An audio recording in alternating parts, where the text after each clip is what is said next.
All right. Welcome back to the PnB podcast. I'm Peyton. I'm Brandon. And today on the podcast, we're doing a little bit of a weird episode.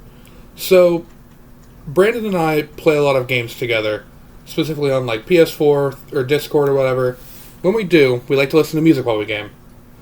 And for the longest time, we never knew like what to listen to. We'd always like argue and stuff.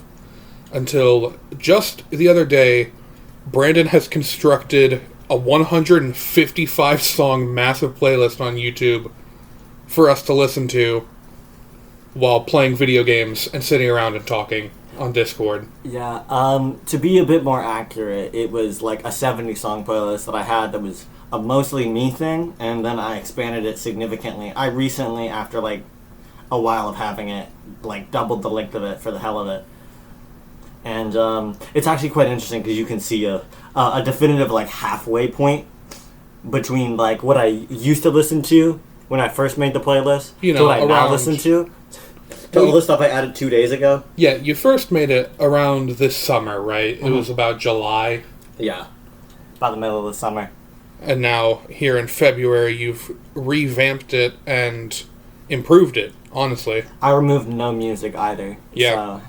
So you just added about 85 songs in. Yeah. So today we're going to go over a couple of these songs and why Brandon likes them so much, why he chose them for the playlist, and why I like them too. Secret is that most of them are just funny songs. Oh, absolutely. So, first song on the playlist, right when you open it up, Copycat by Billie Eilish. Correct. This is the beginning of a general trend throughout the entire playlist of 3 artists dominating the whole thing because they're my 3 favorite artists as of the current moment. That being? The playlist starts out with 5 Billie Eilish songs in a row, then several Tyler, the Creator songs, and then a little bit later down there's a little bit more Nirvana. Honestly, there should be more Nirvana, but we'll get there when we get there. Exactly. Those being your pretty much 3 favorite artists in the world. Yeah. For as long as I've known you, you've been very into those 3. Oh, yeah. I mean, like, Billie's definitely my favorite pop artist right now, for obvious reasons, because it's Billie. Yeah. I never listened to a lot of hip-hop, and so just recently getting into Tyler, the Creator, he's just become my favorite artist by default. The fact that he's, like, the only hip-hop artist I actually listen to. Like, I make sure to keep up on them. Mm-hmm. And Nirvana's just my favorite band. Exactly. I also enjoy all 3 of those bands. Tyler, the Creator's probably one of my favorite artists of all time.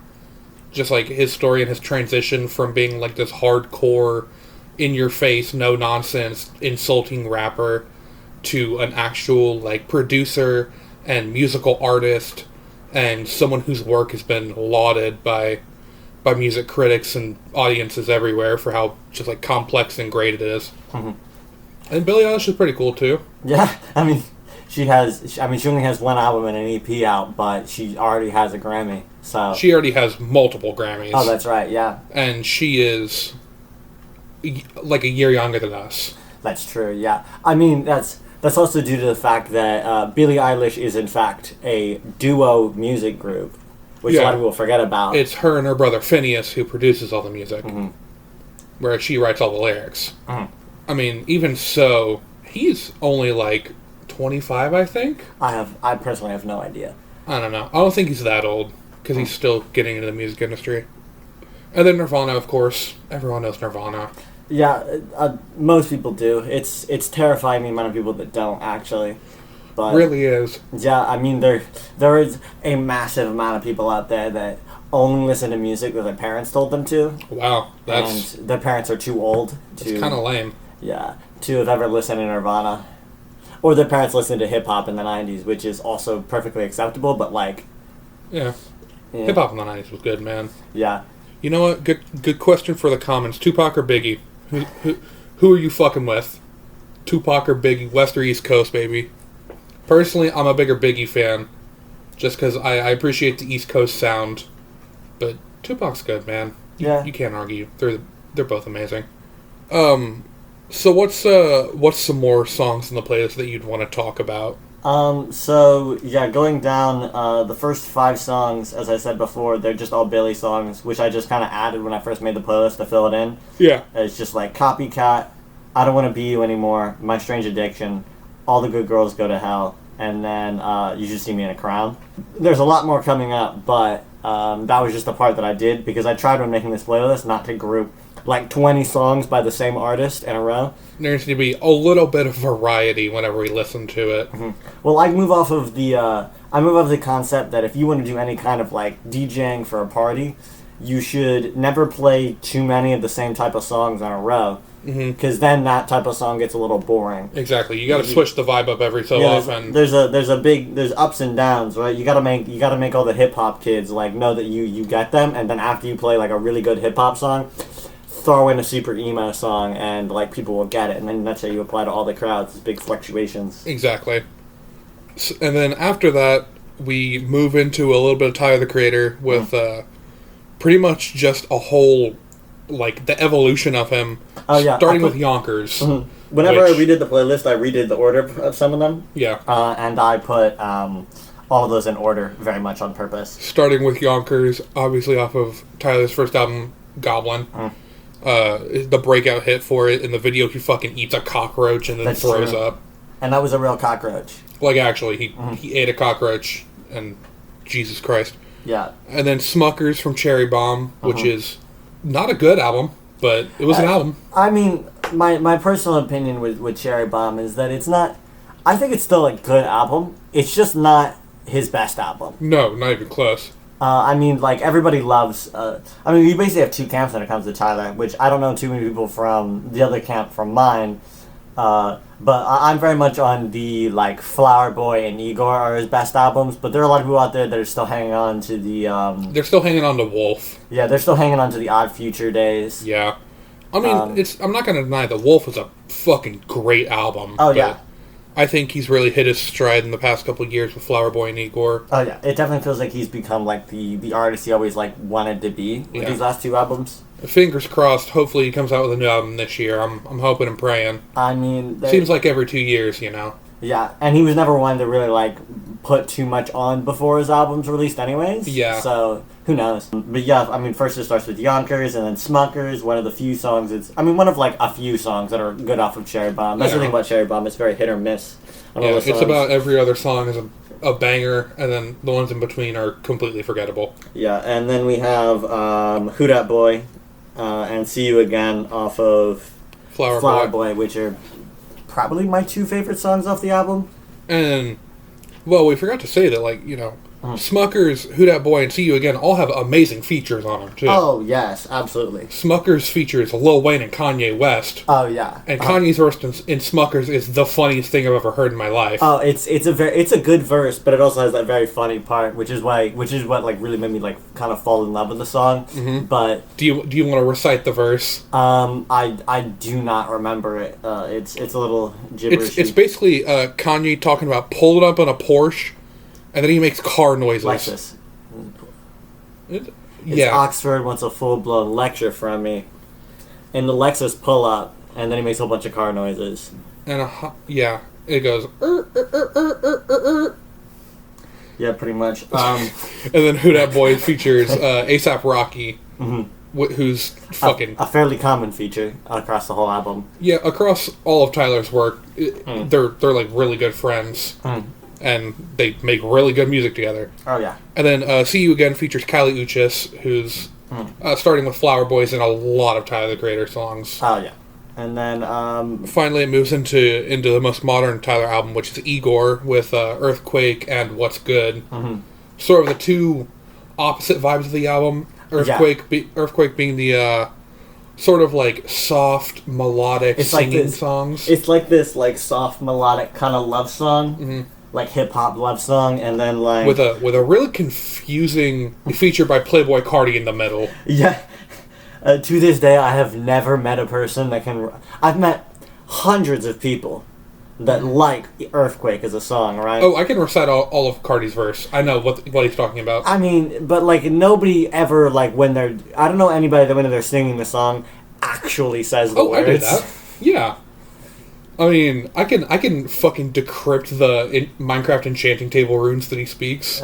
It's definitely it's very hard to understand. And then moving on to What's Good off of Igor being sort of a callback to his hard rap days. Mm-hmm. It's just a hard ass synth beat and him fucking rattling off rhymes the whole song. Oh yeah, and it's also very aggressive in the lyrics as well, not just in the exactly, yeah, in the production of it. And then after that, we move into some emo / punk stuff with for a little bit, yeah.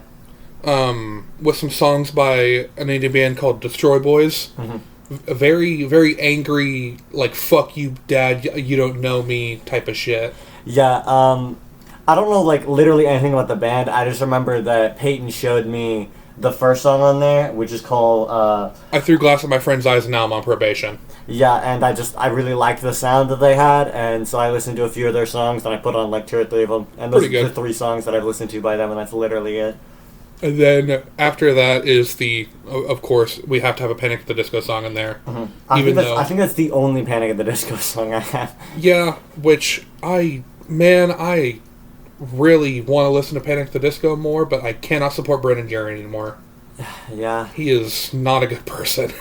Yeah, also it's kind of like, it's, what I really like about Panic at the Disco isn't the music that they're making anymore, you know? Yeah. They definitely aren't the same band as what they were whenever all the songs that I like from them came out. They're not a band anymore, it's just one guy making pop music. That's fair. That panders to a fucking audience. Yeah. Like it's, I don't like saying that somebody I don't like saying like, oh, this band's sold out, but like, Panic at the Disco is one of those bands that definitely feels like it sometimes. Yeah, Imagine Dragons also kind of falls into that camp where they still make good music, but man, you can definitely feel it pandering towards a Toyota commercial. Yeah. That and like Maroon 5 and shit. Maroon 5 was never really all that great. Yeah. I mean, they've always been like, I mean, those 2 have always been like the like 3 big like pop bands that I remember. Yeah. Growing up, but Maroon 5's never been anybody's favorite band, you know? Unless they were 40s, except they were like 40 or mid-30s moms. I guess, but even then they like Pink a lot more. That's fair, yeah. And then after that we have we got My Chemical Romance, which is a staple in both of our lives because we're both emo fucks. Yeah, I need to be adding a lot more never grew up to my stuff. We get to more My Chemical Romance later down because that was like at the time like the only My Chemical Romance song I ever really listened to. Uh-huh. And since then I went on a little mini quest to listen more to them. So that's coming up. Directly after that we got an Immigrant song by Led Zeppelin, a classic. Mm-hmm. Always, you know, the song your dad throws on when he fires up the grill. Yeah. Spider Webs by No Doubt. Mm-hmm. Had to throw honestly, the for Gage. Yeah, I've never met many people who know what No Doubt is. Mm-hmm. But everybody knows what Spiderwebs is. Oh, well, a lot of people do. Anybody who's played Guitar Hero. Oh, of course. But No Doubt is the ska band that Gwen Stefani was in before she started her pop career. Yeah. In the 90s. After that, we got Test Drive by Joji. Mm-hmm. Which, dude, fucking Joji's been on a fucking roll lately, man. Joji started making music and never stopped making good music. Yeah, like, it was just continually just good music all the way through. And I need to listen to more of his discography. Like, he dropped Nectar. Mm-hmm. When was it? Like, I want to say like September, October. Mm-hmm. Man, that shit is so good. Even like, you know, the singles he released before, like Sanctuary and Gimme Love or Fuck and Run, all amazing. Mm-hmm. After that, we got some The Heavy, which is a band that I'm not super familiar with. So I don't know how to. I don't remember what they technically classify as. I think I remember like looking up their Wikipedia page and saying they classify as like neo soul. The best way of putting it is for those that have played the Borderlands games. The Heavy is the ones that it's the same band that did the opening song for Borderlands 2 and Borderlands 3. So both those opening songs are by The Heavy, and they make very good music. I need to actually listen to them a lot more because I went through a phase where I listened to a lot of them. Yeah, but it didn't really stick, you know. And then directly after that, we get straight back into good-ass rap with Gold Digger by Kanye West. A fucking classic of the 2000s. I remember one of my earliest memories of hanging out with my cousins is having that song come on MTV, and my cousins and my aunt knowing all of the lyrics to it. That is the first time I'd ever seen Kanye West or heard of him. And I was like, man, this guy's cool. Yeah. I wanna listen to more of him. Which I don't know how that worked out. And then we got to college and we started trying to do it, and we're like, oh god, he makes really good music, but he's fucking crazy. Yeah. I'm not gonna lie, Kanye's fucking good, man. He does make good music. And then we're continuing on with more hip hop legends. Also known as just Kendrick Lamar. Yeah, several for a couple Kendrick songs in a row. Like Humble, Bitch Don't Kill My Vibe, Mad City, Alright, good shit. We got the absolute fucking time bomb that is It Wasn't Me by Shaggy, also known as just... What the fuck is that song? Why was it popular? I don't know. It was catchy. I guess, but... I mean, I'm more offended by the fact you just skipped over two-seater like that. Yeah, I mean, but we talked about Tyler, the Creator already, man. Yeah, we did talk about, like, my favorite song off Cherry Bomb, which is two-seater. It's... I don't know. I would consider it my favorite. I really like it. My favorite's definitely Find Your Wings, which is just... It's not even a rap song. It's just a straight-up jazz song. Yeah. On a rap album. And it's the best thing ever. It's got a fucking vibraphone solo. Shit's amazing. After that, we get into some more just emo shit with The Killers, Mr. Brightside and Somebody Told Me. Some absolute early 2000s classic. Oh, yeah. Of course, love The Killers. Of course, Mr. Brightside's still charting in the UK, as it has literally always done since we were born. Yeah, and Mr. Brightside still being an insanely good song that apparently only like teen boys and young men listen to, as I've recently discovered this year. Yeah. Apparently, like it's a universal song among young men, but apparently women just don't listen to it. No. Which is something that I learned through just general experience, I guess. It's just not as like much of a hit. After that, we got some MIA representation with Bad Girls, good shit. American Boy by Estelle, another fucking classic featuring Kanye, of course. Estelle being like just a fucking amazing artist. Although, I mean, she hasn't really put out much popular music lately, which is a shame because in the early 2000s she was kind of the shit. Yeah, and then right above that was also a song by a smaller artist called Abby Glover, and she's literally just a girl that sits in a bathtub and plays the ukulele and sings, but she makes some good music. Oh wow. Yeah, there are a lot of like smaller artists that I put on here. It's just like, hey, look, here's a tiny artist that you guys should look into, and Abby Glover is definitely one of them. So as I was saying, Abby Glover is pretty cool. Yeah, she makes music. It's cool. Yeah. So after that is Paper Planes by MIA, another good song. Yeah. An oft made fun of song, mainly for the chorus of the gun clicking and stuff like that. Yeah. So after that, it's a band called Tiny Little Houses, which I've never heard of before. Please enlighten me. Neither have I. I just remember hearing that song and thinking, oh, that's cool, and then throwing it on the playlist while I was over at Gage's house. Oh, wow. Okay. It's a song called I Hate That You're Happy, which sounds... it's incredibly emo. The concept of the song is that the dude went through some sort of breakup, and he's seeing his ex with another person, and he's very angry that they're happier in that relationship than they were in the previous one. Wow, that is extremely bitter and terrible. It's not a healthy song. No. I was like, oh, but it was a good song. Yeah. Regardless of the subject matter. I remember. Or maybe I just listened to it 3 times and thought it was cool, so I threw it on the playlist. Probably. That's usually what happens to me. After that, we have the song Hurricane from Hamilton. Yeah, we're going to get to the Hamilton phase later. I threw that on there because I was like, oh, I should start adding songs. Because I think I was just listening to music, and I was like, let's listen to that. And so I threw it on the playlist real quick. Hamilton being, of course, almost everybody in our friend group's favorite Broadway show / musical. Yeah, I mean, I'm not much of a musical kind of person, but at the time, Disney Plus had just released Hamilton, so I had literally just watched it with Gage. So I have a whole bunch of musicals. I mean, and it's just really fucking good. Mm-hmm. Like, actually, I kind of made fun of people who were super into it in like 2016 when I was in high school, but I don't know. I finally watched the filmed version on Disney Plus, and I kind of got it finally. It's definitely a good musical. It's also definitely something you have to see to believe how good it is, or at least hear it. It's quite good. After that, we have, I think it's the theme from Tales from the Borderlands. Yeah, it has nothing to do with the game, entirely to do with the fact that it's just a good song. It's retrograde. I don't know where it's from. Huh. I think it says it's the intro song for episode 5 of Tales from the Borderlands, and it's just a good song. Which is a game that I have never played, because I do not find Telltale games fun.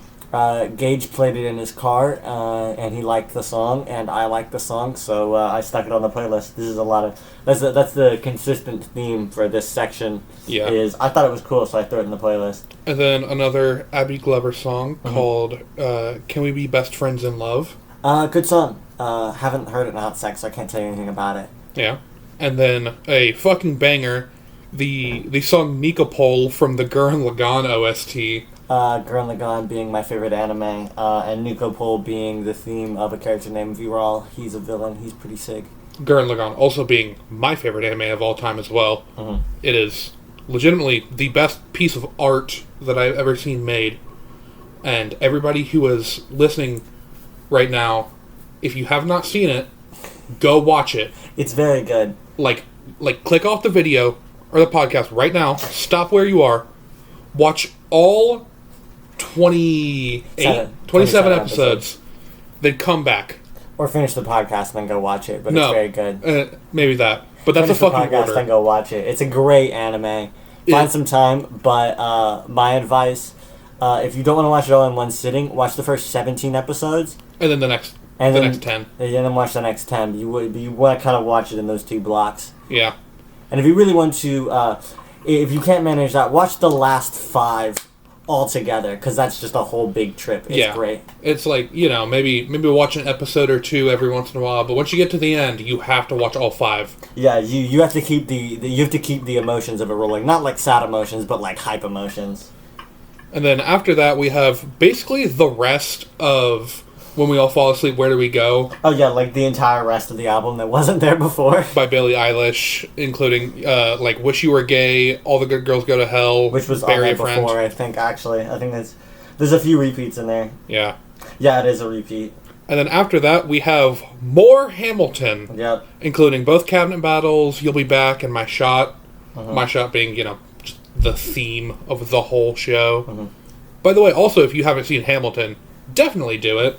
Yeah. It's on Disney Plus, or you just listen to the album on Spotify. Lower priority than Gurren Lagann, though. Oh, absolutely. But, if you like Gurren Lagann, we do have pretty good suggestions. Mm-hmm. You should watch Hamilton. And then after that is another musical, something our friend Gage introduced us to, a musical called Be More Chill. Also a musical he introduced me to while I was on that trip with him to Virginia. Yes, it is it's very unlike any other musical I've ever seen. It kind of panders towards people our age. It's been described very much as a very Gen Z musical, as in it's very relatable and very true to a lot of things that are problems with our generation, which is weird because it's based off of a book that was written in 2004. Yeah. Though, with hindsight, kids now face a lot of the problems that kids in the early 2000s did too, especially high schoolers. Mm-hmm. After that, we have all of Nirvana's MTV Unplugged set. Not the whole thing, but about half of it. About half of it, including Man Who Sold the World, Penny Royalty, All Apologies, Where Did You Sleep Last Night? Mm-hmm. Just honestly, what some people call the best concert ever in the world. It's pretty legendary, honestly. Yeah, it's definitely insane. It's very cool to own it on vinyl and be able to do my homework to it. But it's kind of what put the MTV Unplugged sessions on the map as a concert venue thing. Yeah, I mean, I don't know what to say about it. It's an incredible show. It's very good. Nirvana's great. It's literally so good that I can't describe how good it is. Just listen to it, honestly. After that, we have a lot of songs from Tyler, the Creator. Basically, a good portion of the Igor, because I think all of those songs are off of the Igor right there. Including my favorite Tyler, the Creator song ever, Boyfriend. Oh, that's a very, very good one. Which just so happens to be, until, like, a couple months ago, it was a physical-only song, only on the vinyl release of Igor. I was semi-unhappy when it came out on Spotify, because I felt cool for it's still not on vinyl release. It's still not out on Spotify, only YouTube. Oh, okay. Which is unfortunate, because I'd like to have it in my Spotify playlists. Yeah, I had it on vinyl before everyone else did. Oh, yeah, I know. I had a friend that pre-ordered the Igor vinyl, and I was so angry that I had to go to his house to listen to Boyfriend. Wasn't that me? What? No. Before that, yeah. I was going to say... No, he pre-ordered the album and got the deluxe edition of it. Because me and you both have just the normal reprint of the vinyl, not the first edition pre-order stuff. Yeah. And then some more Tyler, the Creator songs. Glitter from Flower Boy, Find Your Wings from Cherry Bomb, the jazz song. Fucking Young, but also on Cherry Bomb. Which the subject matter hasn't aged great, but... No. Yeah. Tree Home 95 from Wolf, which is a very underrated song on Wolf. The whole of Wolf is a little underrated in general, depending on who you're talking to. That's fair. Most people know, like, Tamale or Demo 23. Because, I mean, they were the singles. Well, I think the reason with Wolf is that, like, at the time, Tyler was still in his, like... Odd Future, Loiter Squad type shit. Yeah, and so like, a lot of his, like, more emotional... Or like, serious songs from that album got overlooked in order to... Well, shit, somebody's getting arrested outside. Something like that, yeah. They've been doing it for the past, like, half an hour. I don't know why. Yeah, we live right next to the police station here on campus. It's, quite unfortunate, honestly. I mean, I never noticed, because I live on the other side of the building, but... Yeah, with Wolf, I just feel like, yeah, a lot of the more emotional songs just kind of get a little looked over. They do. After that, we have the opening to Gurren Lagann, Sorero Days, which is... Banger. Yeah, it's my favorite anime opening. I can be pretty confident in saying that. Just the song itself, honestly, it gets you so pumped. Oh, yeah. And so just ready to do anything. When I'm about to run my last, like, quarter or half mile of all of my runs, I almost always throw either that on or Till My Body Runs Dry, which is another song off of another one of the so I forgot the name of the it's from the same creators as Gurren Lagann. I was gonna name the company, then I realized that it's all different companies. Yep. Same creators though. Nice. Kill la Kill being another kind of similar series to Gurren Lagann. After that, we have some Gorillaz. A lot of Gorillaz. A lot of new Gorillaz, not old Gorillaz. A lot of, like, 2016 and forward type shit. Like, Trance is a really good one. Yeah, Humility, Trance, Hollywood, Fireflies, Ascension, Andromeda, Carnival. All those are from their newest albums. We Got the Power. All of those are off of their newest two albums, or what was their newest two, because... Yeah. No, because have they released a new album since...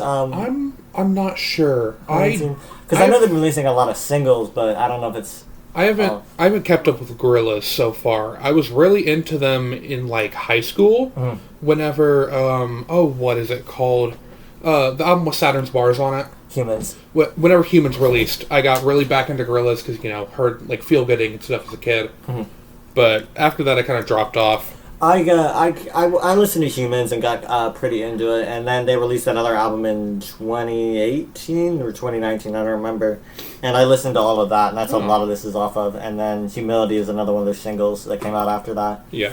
Then after that, we got some Kanye West, Power and Stronger, also known as the two Kanye songs that are the best to work out to. Yeah, and Power Krantz, which is a mashup between a villain theme from Kill la Kill and Power by Kanye West, and it absolutely bops. Alright, well. Also, a mashup between Stronger and Float On. By Modest Mouse, which is a very good song, too. Also a banger mashup. After that, we got we got some more Gorillaz, but spliced in is a song... It is a cover by a man called the Sax Squatch. Uh-huh. It's just a dude in a Sasquatch Bigfoot costume. It's Funky Kong. Yeah. It's just Funky Kong. It's a man in a Sasquatch costume playing the fucking saxophone. With a bandana on. And it is amazing. And that's a cover. It's a cover of One More Time by Daft Punk. Rest in peace. I know. They're not dead. They're not dead, but... You know, they broke up earlier this week, and it's honestly a tragedy. A little rough. After that, we got the song Devil Trigger from Devil May Cry 5, which... It's Silver Bullet, which is technically a separate song, but it's more of a different mix. Alright, there. It's... Yeah, whatever. You engage your nerds. Yeah. After that, Slow Dancing in the Dark by Joji. Just a good sad song for any time. It's a good song because you can play it as a sad song, but like I've went on a few dates and had that song get played and it'd be a little bit happier one. Yeah, I don't know. I just associate that song with being pretty sad inside. It's whatever. After that, we have a song from another video game. Rising. Yeah, Metal Gear Rising. I can tell that our friend Gage influenced like half of this playlist. Oh yeah, officially, Silver Bullet is the first start of all of the songs that I've added since the summers. These are all songs that I added very recently, so I remember exactly why I put them on. All right, so it stops after Clint Eastwood by Gorillaz, and from here, Brendan actually has a reason for liking all these songs. Yeah. So after that, we have a song by The Heavy. I can't read the whole title because it's blocked off on YouTube, but... it's, This Ain't No Place for No Hero, or actually, no, it's called Short Change Hero, but okay. That's what a lot of people know it as because that's the line in the chorus. It's the opening to Borderlands 2. Okay, cool. After that, we have You Know You're Right. My favorite Nirvana song. Which is actually an unreleased Nirvana song. Not like unreleased. What it was released for their greatest hits album as a 10th anniversary to Nevermind. Basically, it was the last Nirvana song Kurt Cobain wrote before he took his life. And it's it was recorded about 2 weeks before he died, if I remember correctly. It's a very emotionally heavy song, and listen at your own risk because it's. I think it carries a lot more weight when you know the story behind it, which will probably be another thing. Because the last time that I told this, because we had another recording, we ended up having to scrap because the audio was terrible. But I told kind of the story, and it takes like 20 minutes. So basically, it's him confessing that. You can tell the story a lot better than I can. The long story short with the song is.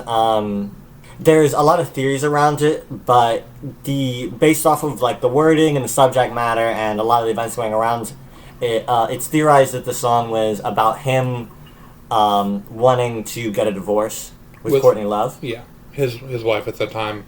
And there's a separate, a little bit smaller theory that it may have even been because she was cheating on him. Yeah.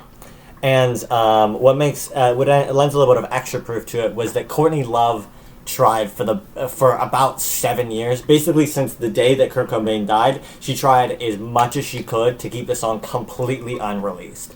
Exactly. To the point where she like fought a major legal battle with the other members of Nirvana just to get licensing rights for that song. Pretty much. So that it would never be released. After that, we have Aneurysm by Nirvana, which is off of Incesticide, which is isn't it their first album? No. Incesticide, I don't remember what it's called, but it's a compilation of unreleased songs. Okay, so it's sort of like a post-breakup album. Kinda, yeah. Just like the Beatles' Let It Be. Okay. So yeah, Incesticide, a great one. Not a lot of people have listened to it, but Aneurysm is a really cool song. Yeah. After that, we got Mama and I'm Not Okay, I Promise by My Chemical Romance. Some more... two songs I've been listening to a lot lately. Just some straight emo bops. Just good shit. You can just scream it. It's great. Like, drive down the highway at night going like 80 miles an hour screaming My Chemical Romance. That sounds a little unhealthy, but, like, I don't know, go the speed limit and do it, and... It's fair enough. Yeah. Hey, when you're on the highway at night, it's fair. The interstate, yes. The interstate, yeah. Highway's a little different. Another Abby Glover song called Dream of Me. Good song. Okay. A very good favorite song of mine, Zombie by the Cranberries. That's another song that's very fun to yell. Also to play on guitar. Exactly. Also, another very rough subject matter song. Mm-hmm. The politics and meaning of which I'm not fully versed in. All I know is that it has to deal with what happened in Ireland in the late 80s, early 90s. Mm-hmm. That has a very rough, long history that I should probably educate myself more on, honestly. Probably. After that, we have another sort of, like, sad breakup-y song, Somebody That I Used to Know by Gautier. Just a good pop song in general. Really timeless is. Just a timeless pop song. It's definitely a song where it's like, oh yeah, I heard this when I was younger, driving in the car with my mom. I really have been trying to push that song a lot lately because I just feel like a lot of people have forgot about it, and I want people to remember it because it's a good song. And then we have 3 songs by what has slowly become one of my new favorite bands, Mother Mother. Mm-hmm. Also, just like because of like resurgence of them on TikTok and stuff with the LGBTQ plus community. Mm-hmm. Very Especially much revived Hayloft. their music, especially Hayloft. Yeah, we have Oh Anna, Hayloft, and Verbatim, 3 of their best songs which are just fucking amazing. Hayloft being a song about catching kids fucking in the barn. Yeah. I think from this point on, the playlist is all things that I added on a whim, and there's very little rhyme or reason to it other than, I don't know, song kind of bops. Yeah, like Lucid Dreams by Juice WRLD. Song bops. It's a good song. Remedy for a Broken Heart by XXXTentacion. Also a good song. I don't listen to a lot of XXX. I have never listened to X in my life. I mean, he's very much a controversial figure for obvious reasons. Very obvious reasons. But, I mean, when you separate who he was as a person from who he is as an artist, he makes very good music. He does, honestly. And then a very, very underrated song that was really big and then dropped in popularity, I Spy by Kyle featuring Lil Yachty. I don't think the song ever... It was absolutely massive, but I don't think it ever completely fell off. I mean, I don't know. It is the song that got me into Lil Yachty. Oh, yeah. And was like, damn, this guy's really fucking good. I've never listened to I Spy and not had a good time. Exactly. You can't not smile when listening to that song. Mm-hmm. We have, after this, Welcome to the Black Parade by My Chemical Romance. Bring it back to the emo shit. And then immediately, a mashup of the two, we have I Write Sins Not Tragedies mashed up with I Spy, which is just kind of insane how well it works together. Oh, yeah. After that, we have a mashup of the opening to Miss Kobayashi's Dragon Maid, another good comedy anime. Mixed with 24 Karat Magic by Bruno Mars. One of the best mashups I've ever listened to. It's very good. Cap. It's so good. And this next one, I actually have never seen before. It's called Steal from the Rich, Give to Myself. It's by Simon Viklund, who is the guy that did the soundtrack for Payday 2. Oh, okay. Payday 2 is a game with a pretty solid soundtrack and a very good artist behind it. And Steal from the Rich, Give to Myself is the song that plays during the opening. Oh, wow. It's a very fun song. I like it a lot. I don't have anything to say about it because I haven't really listened to the actual artist behind it, but... And then we have 3 songs from Persona 5 Royal, which is a very good game. Yeah, I mean... It's, the 3 songs we have are Throw Away Your Mask, I Believe, and The Whims of Fate. Mm-hmm. 2 of which are songs added in Royal, which is like the sort of re-release expansion of the original game after it came out in 2016. Royal came out in March 2020. And I know that me, you, and Gage are all very big fans of Persona. Oh yeah, Gage especially is a massive fan of Persona. We sort of binged the game as soon as it came out. It's sort of the reason that I bought a PS4 over quarantine. You binged the game as soon as it came out.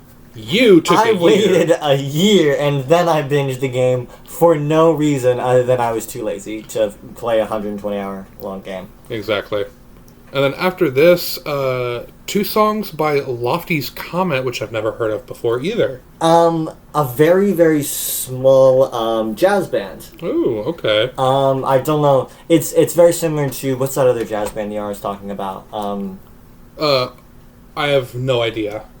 The one with the cave music or whatever you call it. Oh, Moon Hooch. Yes, Moon Hooch. That's not jazz. That's insanity in like audio form. Lofty's Comet sounds kind of like them.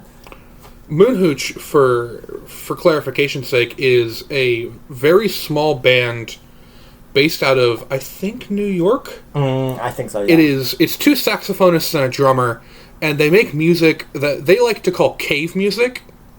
It's akin to a traffic jam mixed with a hydrogen bomb explosion. I mean, I'm not sure I'd call it exactly that violent, but It gets a little rowdy. It's very good music, and I found this band and I was like, this reminds me of them, and they sound pretty cool. Nice. Literally, after we're done recording this, I'm going to listen to those 2 songs. Yeah. I think I have another one here. Maybe I know I have another song in another playlist by them. Oh, cool. If not. After this, we have the timeless classic Handlebars by Flobots, which is just an overall very good song that I come back to at least 2 or 3 times a year and just kind of marvel at how amazing it's written and the lyrics of it and how much the lyrics flew over my head when I was a kid. Oh, yeah. I was just like, oh, I can ride my bike with no handlebars, like the song. Yeah. Not noticing that he talks about, like, fucking nuclear explosions and controlling the government and shit. Yeah. And after this, we have Breed by Nirvana off Nevermind. One of the lesser-known songs off of Nevermind. Yes. But probably one of my favorite. It's one of the best songs off the album, in my opinion. Nice. Very underrated song. After this, we have another sort of emo grunge classic, Brain Stew by Green Day. A song that, coincidentally, my parents love a bit more than I do, which is surprising. I heard it just like the other day, and I slapped it on there because I was like, that song slaps. After that, we got Ain't No Rest for the Wicked by Kesha Elephant. Classic. Opening to Borderlands 1. Correct. Kesha Elephant being just a fucking great band, man. Honestly. We got Teenagers by My Chemical Romance, the song you scream when you're mad at your parents. Oh, yeah. Also, coincidentally, did I sing before? Yes. Heart-Shaped Box, a cover by the band Glass Animals. Yeah, it's like a slower, kind of sadder cover of Heart-Shaped Box. Which it's very, very, very good cover. Nice. Which you know means a lot when it's a cover of a Nirvana song. I'm like, it's about as good, maybe even better than the original. Damn. After this, we have Do I Want to Know by the Arctic Monkeys, which is unironically one of my favorite bands. I've been getting into them a lot recently. My favorite song of theirs is 505 from their first album, which is just a very sad song. But man, it is so good. It's one of the songs where, you only get your first time listening to it once. And there's a part in the song where it just, a beat, like the verse drops, and it's unlike anything I've ever listened to in my life before. So after Do I Want to Know is Killer Queen by the band Queen, obviously. And pretty much I think the only reason that we would have known these songs, either A, our parents, or B, the timeless anime JoJo's Bizarre Adventure. That's the one. That's how I learned about Killer Queen. And then I learned to love it because I made it the theme of one of my characters in D&D. Exactly. JoJo has introduced me to so many good music artists, including King Crimson, which is amazing. It's got me listening to more Prince and David Bowie than I ever have before. Oh, yeah. It's got me listening to fucking Doobie Wah and just these dumbass bands that I would have never heard of before if it weren't for this over-the-top, stupid-ass anime that we watch. Oh, yeah. After Killer Queen, we got Tainted Love by Soft Cell, which is just a... Jesus Christ. It's a song that very much epitomizes the 80s. Oh, yes. Yeah, it's exactly a little bit this. less than Take On Me, but still a lot. You just get the vibes from it, man. After that, we got The Chain by what I consider my favorite band of all time, Fleetwood Mac. I'll put that one on for you, buddy. Exactly. I just introduced Brandon to Fleetwood Mac over the summer with their album Rumors, which is the first ever vinyl album I got from my mother, because she loves it too. And Fleetwood Mac has such like a good storied history that, honestly, I could probably do a whole episode just talking about how much I love Fleetwood Mac. I'll save that for another time, though. Yeah. After that, we have a song that I do not recognize. It's They Don't Care About Us, which is a song that Michael Jackson released. Oh, okay. Very, I believe, quite late in his career. I don't know when he released it. I just heard it because my brother played it while I was in the car with him at one point, and I was like, this song slaps. Like a lot. That's nice. So I threw it in the playlist because I remember that it sounded cool. After that, we have two songs from the Spider-Man Into the Spider-Verse soundtrack, Start a Riot and What's Up Danger, which Into the Spider-Verse is probably the best animated movie I've ever seen. Like, just from a visual aspect. Oh, yeah. Like, the art style and the animation so crisp and clean. I mean, if somebody had said that it was their favorite, like, animated movie of all time, I would not, like, blame them at all. I wouldn't argue with them at all. It's definitely very high up there for me. It's a very good movie. It really has no right to be as good of a movie as it actually is. It doesn't, but somehow Sony did it. And then we have a League of Legends song. Yeah, it's Giants, like True Damage, and it's just a bop. I mean, that's all there is to it.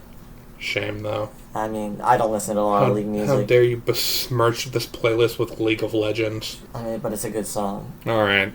After that, we have the live performance of The Man Who Sold the World by Nirvana. Yeah, I think that's the only... I think that's also repeated earlier, but I think it's the only repeat I'm not going to remove. Yeah, it deserves to be on there twice, because the original David Bowie version is amazing. But Nirvana just kind of brings it up to another level with theirs. And then Serve the Servants from Nirvana's In Utero. A very not talked about album, in my opinion. Yeah. Not a lot of people talk about In Utero. Because that's the secret. A lot of people are fans of Nirvana, but they're only fans of Nevermind, not Nirvana. In Utero is just as good of an album. Exactly. It's a bit more experimental and weird.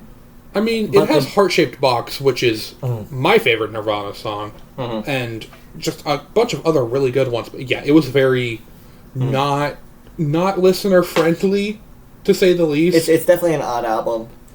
Almost all of Nirvana's discography is super weird. Nevermind is by far the most, like, palatable of all their stuff. It's the easiest one to, like, kind of take in. Ironically, it's quite mainstream compared to the rest of their albums. I mean, it's mainstream by today's standards, for sure. Today's, of course. Because, I mean, it cannot be overstated how much that album completely shook up the music industry at the time. It really did. It was an absolute, like, it changed music. And after talking about the influence of Nirvana, there's a song called Don't Do Drugs. By the same. Also a very, very small artist that I found off of TikTok. That's the thing about the other one, Lofty's comment. I also found them off of TikTok. A lot of my favorite artists now I've found off of TikTok. Including, like, Mother, Penelope Scott, just all these, like, small-ass indie artists. After this, we're getting near the end. We have the song Cold Hard Bitch by the band Jet. It's a good song. Which, I don't know. A lot of these I just stole off of a lot of other playlists that I have. Killer Queen and Cold Hard Bitch being off of Calista the Third's playlist. Yep. Then we have a Rockstar by Post Malone. Just, I don't know. It's Post Malone. It's a good song.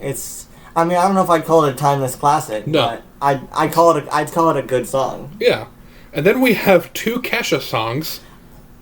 Two Kesha songs for now. I think there's more later. Of course there is. Because I secretly love Kesha.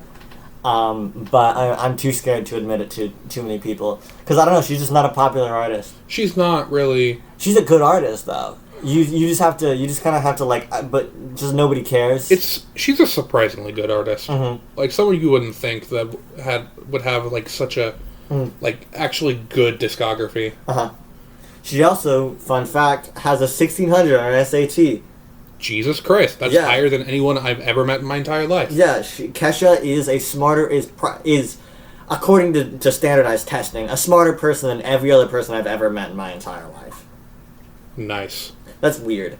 After that, we have the song Writin' 2 by Tool.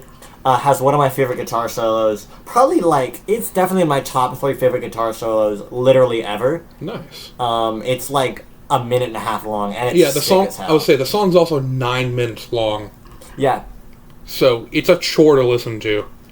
It's good though. After that, we got Bonfire by Childish Gambino. I mean, I don't have to explain that one. We don't. Neither Danny California by the Red Hot Chili Peppers. Red Hot Chili Peppers is such an overlooked band. Mm-hmm. Like their discography is so solid, yet so absolutely goddamn massive. I feel like a lot of people really like Red Hot Chili Peppers, but I feel like it's one of those bands that everybody has already said like that they love it. So like there aren't enough people saying aren't enough people discovering Red Hot Chili Peppers anymore. Yeah, I think everybody knows who the Red Hot Chili Peppers are, and as a result, nobody feels like they've discovered something new, so nobody talks about it. Exactly. It's one of those bands that it's like you either love them or you know about them, and that's it. That's what you have. After that, we have the absolute pinnacle of musical talent, Thrift Shop by Macklemore. Here begins the part where I just started throwing on really cheap, easy hip-hop songs that were popular when I was in high school because, like, I don't know, it's fun. Like Godzilla by Eminem, which, personally, I think is a terrible song. I don't like Eminem very much. Okay. Dude, Sorry, I don't like Eminem from, like, 2008 to now. Let's pad this out. Let's pad this out with a short talk about hip hop, specifically a concept that I saw in a video a while back, which is specifically the difference between rappers that happen to be white and white rappers. Yes. So a very good distinction is between Mac Miller and what's his name? The one that's like Macklemore? Yeah. Let's do a good example of Mac Miller is a very good rapper who happens to be white. Being white is not his personality. It doesn't come up in his lyrics that often. But he is white. Macklemore is what you think of when you think of a white rapper. He's cheesy, he's corny, he panders to the white people, and everyone loves him because he's white. I mean, yeah. And then, like, what I find really interesting, right, is immediately when you bring up Eminem, it kind of, he's like one of the only artists that I think that very much kind of breaks the mold on that, because he doesn't really sit confidently in either camp. No. Because Eminem was a very good rapper. Eminem still is a very good rapper. He's just a very good rapper that isn't putting out good music anymore. Exactly. He's a very good lyricist. He's very talented. But he's not good anymore. I think, I mean, the reason why I say he's very in the middle of that is that he's clearly a guy who has a lot of talent when it comes to rapping. Of course, he's a great rapper, and there's a reason why he's been in the industry for over 20 years. There's a reason why, at least monetarily speaking, like financially speaking, he is the most successful rapper of all time. Oh, of course. And the reason being that, one, he's an incredible rapper, or at least he released very good music in the early 2000s and late 90s. But the secondary reason also being factually because he is white. Yes. I mean, it's something that you cannot, like, he appeals ignore. to a much larger crowd. Like, even his like albums that he's released recently that like are critically like panned. Nobody really likes them all that much. Nobody cares at all. Are still, whenever they came out, were still some of the biggest albums that were released. Yeah, like, even though they're terrible. Like they topped the charts, like, despite the fact they weren't all that good. I mean, Right. it's not that they were terrible. I wouldn't say they're like awful. But they're not good. They're not what you'd want from Eminem. Like, Yeah. it's like, oh, Eminem made a comeback. And it's like, No, he didn't. No, he didn't. So after our rant on Eminem, we come to an artist who is blowing the fuck up right now, The Weeknd. An artist who has been blowing the fuck up for the past couple years. Yeah, that's fair. The Weeknd has been fucking massive for so long. He is very quickly becoming just a staple of pop music. Yeah. Much like people like Drake. I think The Weeknd is a very good example of being very in the middle between hip hop and pop most of the time. He makes music that appeals to both crowds evenly, that still somehow manages to be good and catchy. After that, we have Panda by Designer. It's bop. I don't know what to tell you. I don't agree with that, but you're entitled to your opinion, I When guess. was the last time you listened to it, Peyton? I've never listened to the entire song all the way through. That's the problem, Peyton. Sure. Of course it is. See, I think as I got towards the end, right, there was a lot at the throughout this place. So I was like, here's some really small artists that I kind of like. Here's some artists that are super artsy and cool, right? As I got towards the end, I started to run out, and I was like, let me just throw in some music that may not be like artistically amazing, But that just makes you happy. but it's just fun music. And I think that that's a good example of a song that isn't exactly art, but it's a good song. Also something that falls into that category, The Box by Roddy Ricch. Absolutely. It's not a complex song, but dude, I pop off every time I hear the song, just because the lyrics are so fun to sing. Also, around the same area is Sad by Tentacion. I think the other song that I really like by Tentacion. There's another one also that he has that's not on here because it just didn't really fit the vibe very well. Yeah. That's called Before I Close My Eyes, and it's literally just him singing over an acoustic guitar, and it's very nice. It's very pretty. It's been in all of my Spotify playlists for like a year and a half. It's amazing. Then we have A Boogie with the Hoodie. It's Drowning by A Boogie with the Hoodie. And Chill Bill by Rob Stone. And then the final song on this playlist that we have talked for close to an hour about is Starboy by The Weeknd. Yeah, we went right back up. Like, all right, guys, let's put it back into some good music again. Exactly. And then unfortunately I didn't put the joke song that was the end of the last one, but before it had 33 minutes of John Mulaney at the end just to tell you the music was over. Oh yeah, absolutely. So to summarize, music is cool. We like music. Leave us comments in the description about what kind of music you guys listen to on a daily basis. Let's do a short activity since we went through that playlist and got a good idea of a lot of artists that I really enjoy. We mentioned a few ones that you enjoy. Yeah. How about you give us a little short synopsis of some artists that we didn't mention that you really like that you think deserve a little bit of a shout out? All right. So there are a lot of artists that I really enjoy, but that I don't ever get a chance to talk to my friends about because they don't listen to them. The first one being Beach Bunny, which is a very good band. It's sort of like happy surf rock mixed with the sort of sad girl indie stuff that's popular right now. Basically, it's happy sounding songs about getting your heart broken. Oh, okay. Another artist that I know, he's not a super successful artist, but all of my friends know him. It's Jakey, also known as Nakey Jakey on YouTube. Great YouTuber, go watch him. Exactly. His music is very good. It's sort of like, I wouldn't say EDM. It's rap that has a lot of electronic influence. It really depends on what song you're listening to. It really does. I mean, what I really like Jakey, not to rag on him at all, but it is very clear when you listen to his music that it is amateur music. Oh yeah, of course. It's just a dude fucking around in FL Studio. But it's kind of cool, and it's especially cool that he's releasing music now because I've been watching him as a YouTuber for a couple of years now. Exactly. Some bigger artists that I'm absolutely in love with.